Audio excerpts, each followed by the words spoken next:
place just outside the Virginia Capes, and the year 1807. An American frigate, the Chesapeake, has been fired on and boarded. 4 sailors are taken off the Chesapeake to the British ship Leopard and impressed into English naval service. Britain, at war with France, faced the conqueror of Europe, Napoleon Bonaparte. English ships hovered off American ports, ready to seize vessels and cargo destined for France.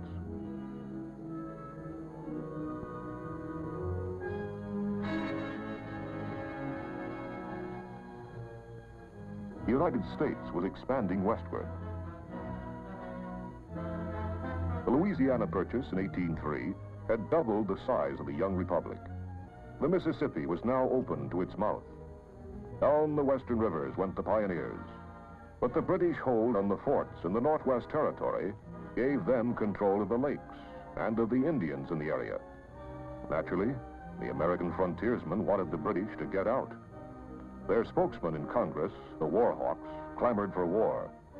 But on the eastern seaboard, far removed from frontier problems, there was less enthusiasm for war. In 1807, President Jefferson tried to avoid war by proclaiming an embargo. No foreign trade, no ships to leave our ports or overseas. This embargo was an economic catastrophe for America and was repealed in 1809. During May 1811, occurred another incident off our coast, bringing us closer to war. In a night encounter, the British sloop of war, Little Belt, exchanged shots with the American frigate President. War was declared the following year, 1812, June 18th. American strategy called for raiding hostile seaborne commerce and an offensive to invade and conquer Canada while protecting our own coast and borders from similar enemy action. The naval instruments for coast defense were harbor gunboats, which proved of limited value, and a United States fleet of 17 naval vessels, 7 frigates and 10 smaller ships, as contrasted to the British Navy of some 600 vessels, including 124 ships of the line mounting 60 or more guns, and 116 frigates of 30 to 60 guns each. Nevertheless, at the outset of war, the vastly outnumbered American Navy had several distinct advantages. First, the bulk of British naval strength was pinned down in European waters, blockading Napoleon. Second, America's frigates, designed by the master naval architect Joshua Humphreys, were larger and heavier gunned than the British frigates. They were excellent, fast sailors. And third, an advantage of the utmost importance, many of the naval commanders had been rigidly schooled under Commodore Preble in the war with Tripoli. The well-remembered successes of American naval captains against British commerce during the Revolutionary War led the small United States Navy of 1812 to challenge once again British command of the seas through commerce raiding. In this, the Navy was joined by hundreds of American privateers, vessels licensed by the government to prey on enemy trade. During the first year of war, American squadrons made wide sweeps. Their prime targets were convoys from the West Indies to Europe. Commodore Rogers with the frigates President and Congress, the frigate United States and brig Argus under Decatur, Bainbridge with the Constitution and sloop of war Hornet, all set out to strike the British merchant fleets. Deployment of these American naval squadrons diverted the British fleet in northern American waters from blockading United States ports to escorting merchantmen and seeking out our commerce raiders. Off New Jersey, July 17 and 18, 1812, in one of the most dramatic incidents of the war, a British squadron, including the frigates Guerriere and Shannon, moving south from Halifax, almost captured the Constitution. Captain Isaac Hull, by skillful kedging, narrowly escaped. In a dead calm, with no help from the sails, anchors were repeatedly carried ahead in ship's boats, dropped, and the Constitution hauled up to them. Resourcefulness saved the day. Just a month later, on August 19, well out in the North Atlantic, the Constitution made her most famous fight. She again sighted the Guerriere, this time alone. Hull had the weather gauge, He approached to pass close under Guerriere's stern, where he could pour out a raking broadside. But the English Captain Dacres fired all his starboard guns and, wearing ship, brought his other side to the Constitution. He fired a port broadside. Many of the Guerriere's shot did not penetrate. The Constitution's oak side seemed made of iron, old iron sides. Dacres turned away, but the Constitution came on. Side by side, they ran in a square set to. The Guerriere lost her mizzenmast. It dragged in the water like a rudder, turning her to starboard. The American forced the Britisher to turn still further, crossed her bow, poured in another broadside. The bowsprit of the Guerriere caught in old Ironside's mizzen rigging. Down came Guerriere's foremast and then the mainmast. The ships wrenched apart. So the Guerriere lay, a hulk in the trough of the sea, her gun muzzles rolling under. Too badly cut up to be taken as a prize, she was burned at sea. This stinging victory was a tonic to the Americans ashore. Cheers rang out for Captain Hull, old Ironsides, and a fighting navy. On October 18, 1812, after a spirited engagement, the Wasp captured the British brig Frolic. A week later, 600 miles west of the Canary Islands, the frigate United States met the British frigate Macedonian. Captain Stephen Decatur, by skillful seamanship and accurate gunnery, took the Macedonian and sent her into a New England port. On December 29, 1812, off Brazil, Bainbridge in the Constitution encountered an enemy frigate, the Java, in company with a captured American merchant vessel. Bainbridge fired a shot across the frigate's bow. The Java broke her colors, opened fire, and the battle was joined. The Constitution's wheel was shot away. Bainbridge, though twice wounded, continued in command. Severely punished, the Java was a dismasted and defeated hulk, and like the Guerriere, was destroyed at sea. Off Boston on June 1st, 1813, the American Chesapeake, with a green crew, unwisely sought battle with the crack British frigate Shannon. The day of battle was the first time the Chesapeake's crew had assembled at their stations. She was unready for action. Captain Lawrence, fatally wounded, pleaded in vain, "Don't give up the ship." But demoralization rapidly set in, and the Chesapeake surrendered. In a fiercely fought, evenly matched brig engagement in September 1813, the American Enterprise took the Boxer. Meanwhile, the Essex rounded Cape Horn, the first American man-of-war to enter the Pacific Ocean. Under Captain David Porter, she cruised at will and destroyed the British whaling industry in the Eastern Pacific. At Valparaiso, although in neutral waters, Porter was cornered and illegally attacked by a superior British force. After a long, heroic, and bloody fight, the Essex surrendered. In 1812, it will be recalled, the American plan envisioned the conquest of Canada. The American militia outnumbered the British ground forces in Canada, but English ships controlled the lakes. By water, Britain could supply her forces. She could move them rapidly, and she had secure communications. On the land frontier, there was also the ever-present threat of Indian attack, intensified by Tecumseh's Indian Confederacy. The American General Hull was forced out of Detroit in August 1812 by the energetic Britisher General Brock. Using his lake craft, Brock repelled attacks by larger American land forces.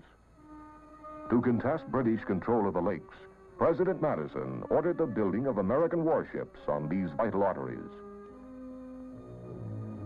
By 1813, Commodore Oliver Hazard Perry had built a fleet on Lake Erie. The British Commodore Barclay had lagged behind in this construction race. At Malden, Barclay waited for the launching of his most powerful ship, the Detroit. Here, he could protect the fort at Detroit and cover British water communications for land operations against the Americans on the Maumee and Sandusky rivers in Ohio. Perry established himself at Put-in Bay in a position to sever British communications. On September 10, 1813, Barclay came out to fight. The British to leeward were in column. The Americans stood down on them. Each fleet had 2 heavy ships and one of lesser strength to form a central group. Perry flew his flag in the Lawrence, 20 guns. The Detroit, 19 guns, was Barclay's flagship. Perry closed the distance. He was exposed to fire, which he could return only with his forward guns. The Lawrence outran her support. The 3 heaviest British ships poured in converging fire. The American Caledonia closed, but Niagara lagged behind. The Lawrence was crippled. Her deck a shambles, every gun useless, most of her crew killed or wounded. Meanwhile, the wind strengthened. Fresh American units came up. Perry shifted his flag to the Niagara. In his new flagship, Perry returned to action and broke through the enemy line. With his starboard guns, he raked Detroit, Queen Charlotte, and Hunter. And to port, he fired broadsides into other British vessels. The smaller American vessels closed in on a disorganized enemy. The British flagship Detroit surrendered. The Battle of Lake Erie was won. Perry wrote to General Harrison, "We have met the enemy, and they are ours." This victory severed British communications in Ohio. Their withdrawal overland was intercepted at the Thames River by American troops brought across the lake by Perry. The battle here, in which Perry led a cavalry charge, was another American triumph, putting all territory north and west of northern Ohio under friendly control. As pressure of the Napoleonic Wars eased, naval strength was released from Europe, and Britain tightly blockaded the American coast. Prices soared. Commerce was almost at a standstill. Coastwise freight moved only by wagon.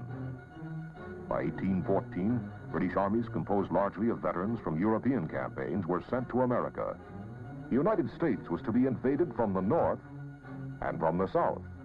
And as a diversion, cities on the seaboard were to be raided and laid waste. The capital city of Washington was selected. At Bladensburg on the District of Columbia line, the British marauders were met by several thousand raw and demoralized militia. The one stout stand was by Commodore Barney's handful of sailors and Marines. Barney's position was overrun. The British entered Washington, burned the Navy Yard, the Capitol, the White House, then retired. The next city scheduled for the torch was Baltimore. Feverish preparations were made to defend the city. The British landed and took the first line of earthworks, but the defenders held, reinforced by Commodore Rogers and his sailors. All night, the British fleet bombarded Fort McHenry. But the rockets' red glare, the bombs bursting in air, gave proof through the night that our flag was still there. So wrote Francis Scott Key as he watched for the dawn's early light.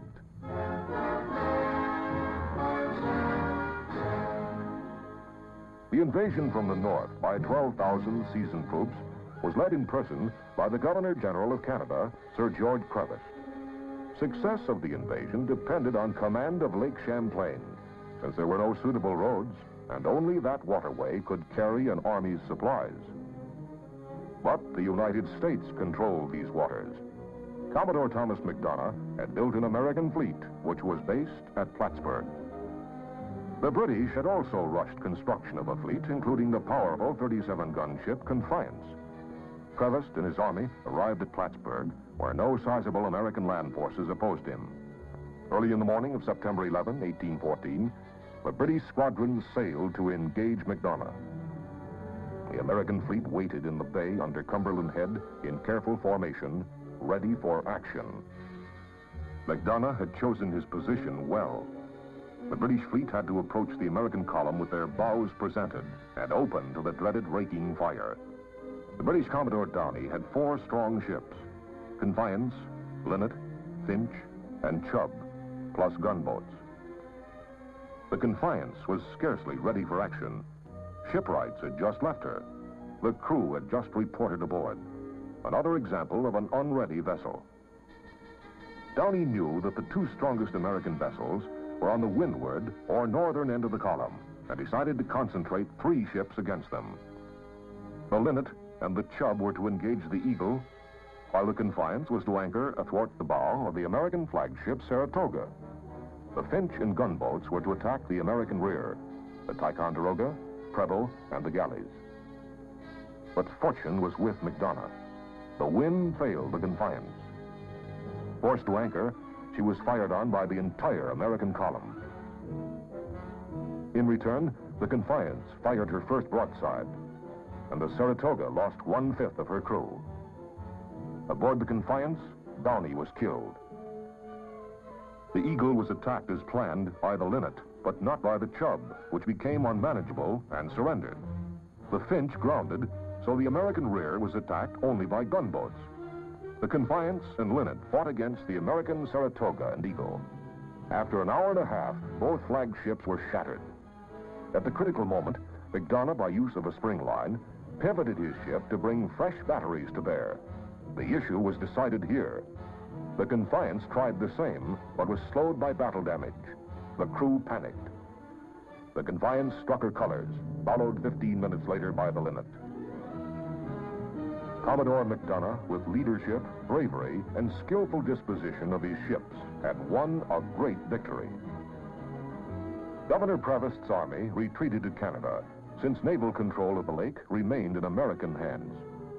In 1814, weary of a costly, stalemated war, the British initiated peace negotiations.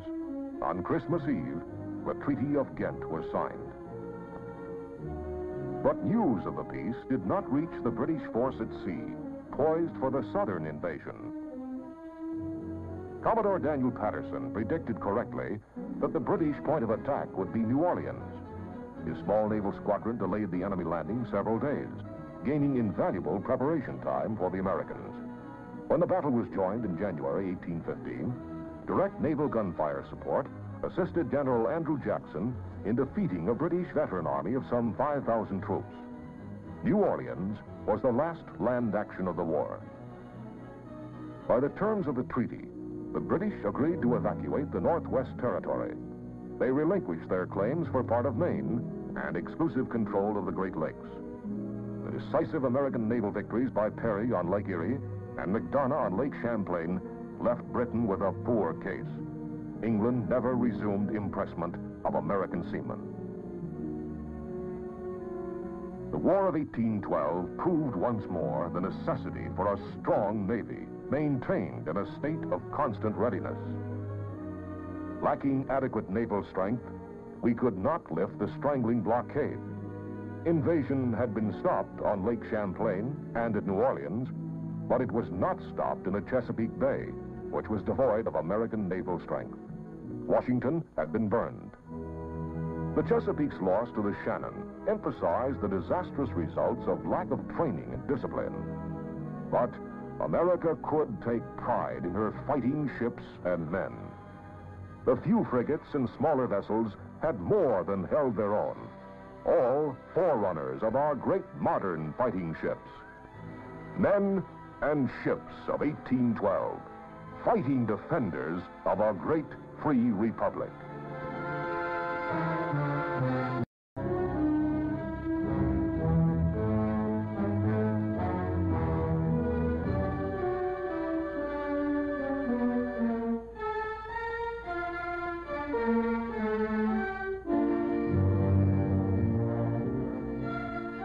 The place, just outside the Virginia Capes, and the year 1807. An American frigate, the Chesapeake, has been fired on and boarded. 4 sailors are taken off the Chesapeake to the British ship Leopard and impressed into English naval service. Britain, at war with France, faced the conqueror of Europe, Napoleon Bonaparte. English ships hovered off American ports, ready to seize vessels and cargo destined for France.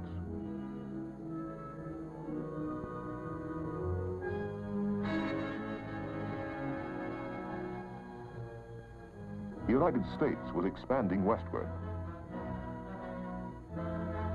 The Louisiana Purchase in 1803 had doubled the size of the young republic. The Mississippi was now open to its mouth. Down the western rivers went the pioneers. But the British hold on the forts in the Northwest Territory gave them control of the lakes and of the Indian 124 ships of the line, mounting 60 or more guns, and 116 frigates of 30 to 60 guns each. Nevertheless, at the outset of war, the vastly outnumbered American Navy had several distinct advantages. First, the bulk of British naval strength was pinned down in European waters, blockading Napoleon. Second, America's frigates, designed by the master naval architect Joshua Humphreys, were larger and heavier gunned than the British frigates. They were excellent, fast sailors. And third, an advantage of the utmost importance, many of the naval commanders had been rigidly schooled under Commodore Preble in the area. Naturally, the American frontiersmen wanted the British to get out. Their spokesman in Congress, the War Hawks, clamored for war. But on the eastern seaboard, far removed from frontier problems, there was less enthusiasm for war. In 1807, President Jefferson tried to avoid war by proclaiming an embargo. No foreign trade, no ships to leave our ports or overseas. This embargo was an economic catastrophe for America and was repealed in 1809. During May 1811, occurred another incident off our coast, bringing us closer to war.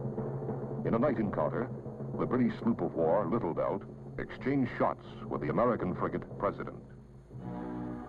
War was declared the following year, 1812, June 18th. American strategy called for raiding hostile seaborne commerce and an offensive to invade and conquer Canada while protecting our own coast and borders from similar enemy action. The naval instruments for coast defense were harbor gunboats, which proved of limited value, and a United States fleet of 17 naval vessels, 7 frigates and 10 smaller ships, as contrasted to the British Navy of some 600 vessels, including